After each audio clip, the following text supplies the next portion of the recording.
Roll back 30 years. Boys and girls, I was in your shoes then. For me, it was the thrill of defying the stereotype. As the eldest sibling, born to a naval father and a teacher mother, I would often hear conversation amongst my parents' peer group that the teaching line was the most preferred profession for women. The more I heard it, the more it steeled my resolve that I definitely do not want to follow my mother's footsteps. Instead, I wanted to don the uniform. But the armed forces was a closed bastion for women then. As a restless, impressionable young head, I shot a letter to the then Prime Minister of the country in the year 1990, Sri VP Singh, urging him to open the doors of military service for girls too. Much to my surprised delight, I received a response a month or two down the line that the proposal was being considered. Fast forward a few years, in the times of slow dissemination of information limited to the newspapers, the All India radio broadcast, the Doordarshan, and the quintessential competition success review, which most of the city aspirants preparing for competitive exams would have subscribed for. One day, I came across an advertisement calling for the Short Service Commission of Lady Officers in the Indian Army for the fourth batch. I was furious. How on the earth the call for three previous batches had escaped my radar? I was annoyed with everyone around me for not having shared this information. Back then, I was pursuing my post graduation and had the offer of joining State Bank of India as probationary officer and as an excise and customs officer. I still went ahead and appeared for the SSP and chose to don the olive greens. So what if it was short service commission? So what if it was a contract of 5 plus 5 years back then? Boys and girls, the act of preferring to be an Indian Army officer over a banking officer or a customs and excise officer, and with due regards to these professions, that for me was adventure because I was living my dream. Roll on, being the first lady officer to be posted in the year 1994 to the then terrorist affected areas of Jammu and Kashmir and beating the stereotype notion that gender has anything to do with the call of duty was adventure for me. Being part of a high altitude Himalayan trekking expedition in the year 1995 from Khardungla in Ladakh to Pithoragarh in Uttarakhand, a distance of 1700 kilometers traversed over a period of 72 days was adventure for me. During that trek, being stranded for 3 days at 16,000 plus feet while crossing one of the passes in Himachal Pradesh, that is Lamkhaga Pass, due to an avalanche followed by packed weather conditions with depleted ration supplies and not knowing if we're going to see the next day was adventure for me. Leading a circuitous mountain cycling expedition in the year 1996 from Udhampur in Jammu and Kashmir to Dharamshala in Himachal Pradesh, a distance of nearly 900 kilometers covered in a span of 10 days was adventure for me. And mind you, we did not have the fanciful geared cycles back then. Being assigned the task of training the officer cadet back in my alma mater was adventure for me. As the torchbearer, ladies and gentlemen, boys and girls, I was always guided by the fact that I need to stretch beyond my comfort zone because it was only then that the institution would continue to invest in the new beginning. So it was a huge responsibility.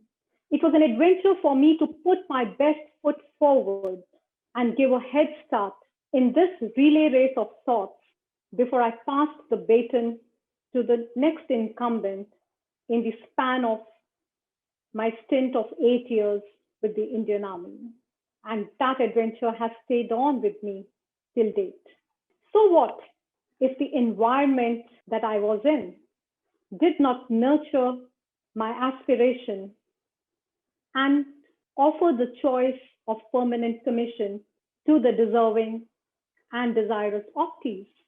The adventure for me was in changing the track, armed with the best practices of the uniformed services. I marched on into the corporate world.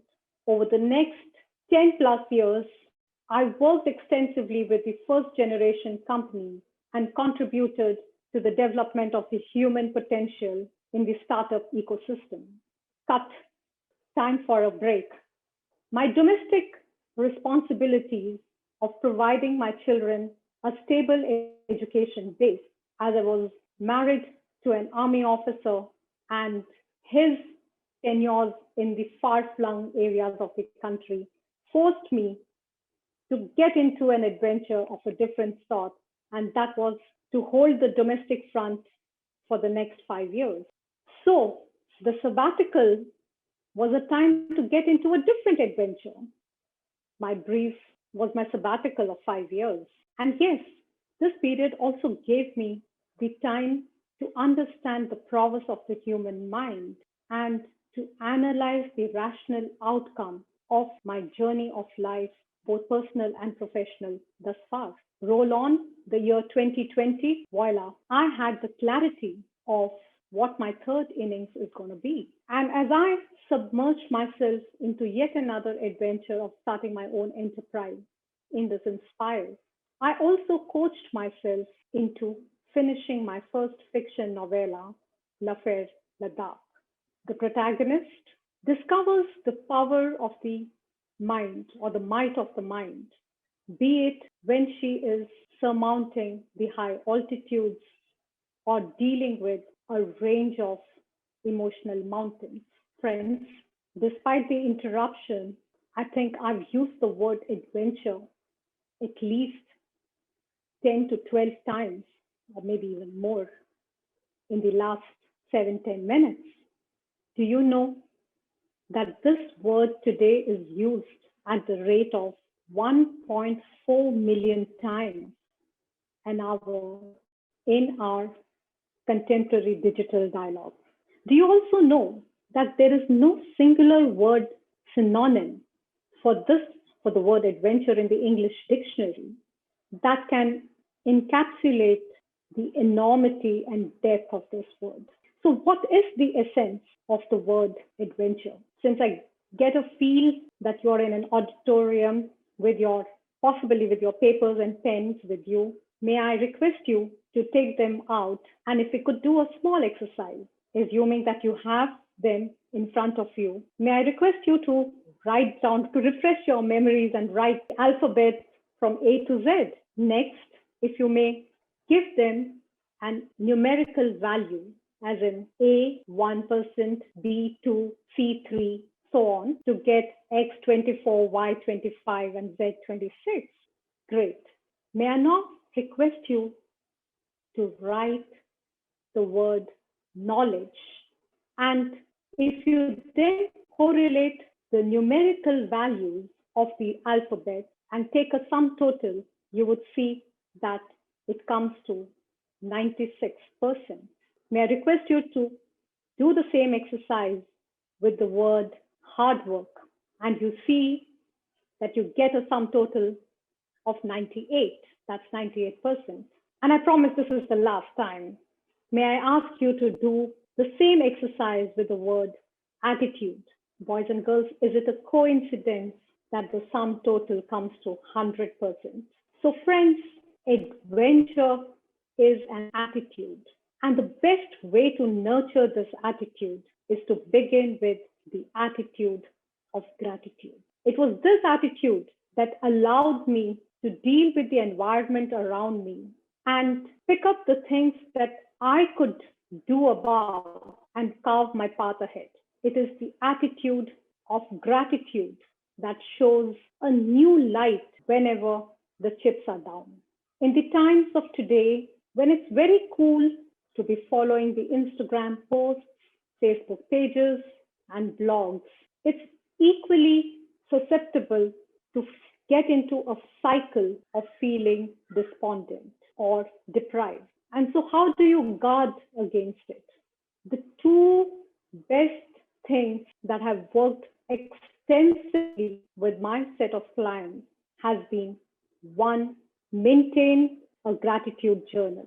No matter at what stage are you in your life, it's very important to count at least three blessings that you're endowed with or that you've had on a daily basis. Start with the big picture and narrow it down. The other aspect is about positive visualization. You have it in you, and your mind needs to see what you're capable of. And the exercise of positive visualization, seeing yourself attaining your goal, reaching your target, is a fabulous mind exercise to reinforce. So, nurture the attitude of gratitude. For it is your attitude besides your aptitude that is going to decipher your altitude in the long run. Friends, each one of us is a unique star, endowed with different potentials, standing at this point in time at diverse start lines. Our pace of accelerating ahead may vary, but what is important is that we connect with our inner voice, because it is that inner voice that will help you connect with your value system.